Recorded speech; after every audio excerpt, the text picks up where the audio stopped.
ನಮಸ್ಕಾರ ಸ್ನೇಹಿತರೆ. ಇಂದು ನಾನು ಬಪ್ಪನಾಡು ಶ್ರೀ ದುರ್ಗಾ ಪರಮೇಶ್ವರಿ ಕ್ಷೇತ್ರದಲ್ಲಿ ಇದ್ದೀನಿ. ನಿಮಗೆ ಈ ದೇವಸ್ಥಾನದ ಒಂದು ವಿಡಿಯೋ ಮಾಡಿ ಹಾಕ್ತಾಯಿದ್ದೀನಿ ಮಾಹಿತಿಗೋಸ್ಕರ. ಶ್ರೀ ದುರ್ಗಾ ಪರಮೇಶ್ವರಿ ದೇವಸ್ಥಾನ ಬಪ್ಪನಾಡು. ಈ ಬಪ್ಪನಾಡು ಕ್ಷೇತ್ರ ಮಹಾತ್ಮೆ ಅಂತ ಒಂದು ಯಕ್ಷಗಾನ ಆಟ ಆಡ್ತಾರೆ. ಅದರಲ್ಲಿ ನಿಮಗೆ ಬಪ್ಪನಾಡು ಕ್ಷೇತ್ರದ ಬಗ್ಗೆ ಸಾಕಷ್ಟು ಮಾಹಿತಿಗಳು ಸಿಗ್ತವೆ. ಹಾಗಾಗಿ ಯಾವತ್ತಿಗೂ ನೀವು ಈ ಬಪ್ಪನಾಡು ಕ್ಷೇತ್ರ ಮಹಾತ್ಮೆ ಅಂತ ಯಕ್ಷಗಾನ ಏನಾದರೂ ನಿಮ್ಮ ಸರಹದ್ದಲ್ಲಿ ಆದರೆ ಅದನ್ನು ವೀಕ್ಷಿಸಿ. ಆಗ ಈ ಬಪ್ಪನಾಡು ಕ್ಷೇತ್ರ ಹೇಗೆ ಪ್ರಸಿದ್ಧವಾಯಿತು ಅಂತ ನಿಮಗೆ ಗೊತ್ತಾಗ್ತದೆ.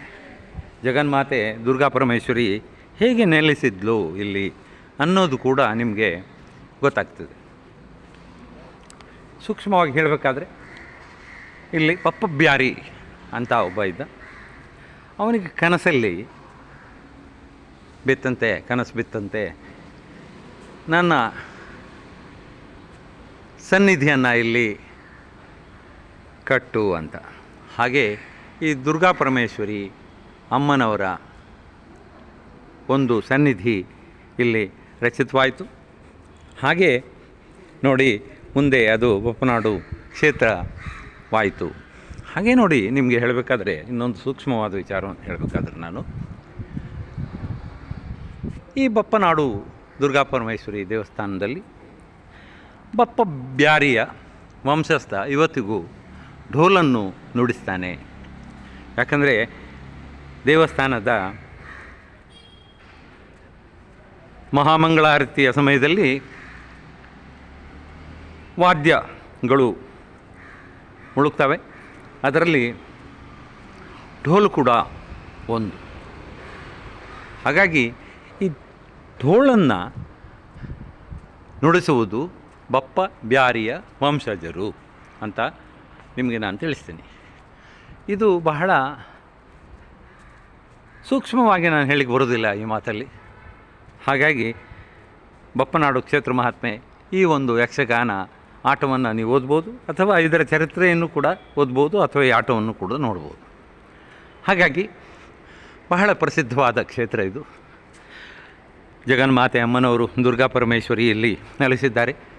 ಇವತ್ತಿನ ಬೆಳಿಗ್ಗೆ ನಾನು ಪೊಳಲಿಯಲ್ಲಿ ರಾಜರಾಜೇಶ್ವರಿ ಸನ್ನಿಧಿಗೆ ಹೋದೆ.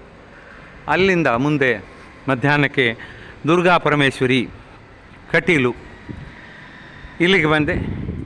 ಹಾಗೆ ಈಗ ಈ ಬಪ್ಪನಾಡು ದುರ್ಗಾ ಪರಮೇಶ್ವರಿಯ ಸನ್ನಿಧಿಯಲ್ಲಿದ್ದೀನಿ.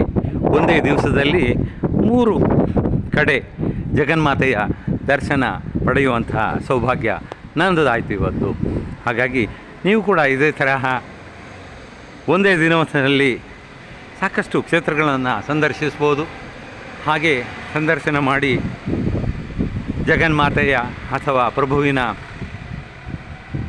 ಅನುಗ್ರಹ ಪಡಿಬೋದು ಅಂತ ನಾನು ಹೇಳ್ತಾ ನನ್ನ ಇಂದಿನ ಮಾತನ್ನು ಮುಗಿಸ್ತೀನಿ.